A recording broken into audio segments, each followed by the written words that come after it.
Құдай қаласа, Алла насип қылған болса, біз ушул күндөрдү көргүбүз келет. Мен азыр эле машинадан келатып айтып атам. Мына Исхак Разаковдун эстелигин бул жерге койбой, мына айлампага круговой десе түшүнөт кыргыз. Ушул айлампанын ортосуна коюш керек. Бул 2020-жылы Алла аман койгон болсо, бул улуу бабабыздын 110 жылдыгы болот. Исфана шаарын Разаков шаары кылышыбыз керек биз.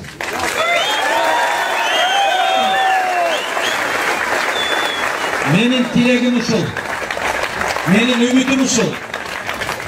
Мына ушул Исхак Разаковдун 100 жылдыгында Ысык көлдүн жээгинде мыкты бир эстелигин тургуздум элем. Бир кишиден бир сарыча калбай туруп.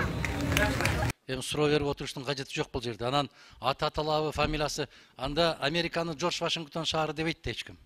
Же Иосиф Сталинград дебейт, Владимир Ленинград дебейт да, Михаил Фрунзе деген жок да.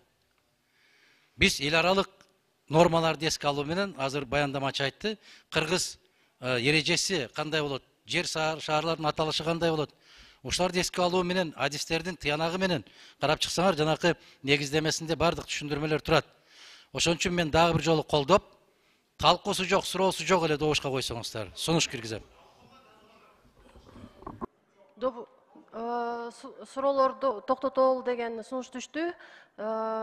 Сунуштуу болсо добушка коёмун.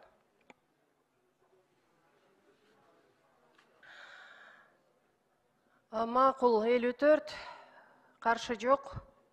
Катталды 78, сунуш кабыл алынды.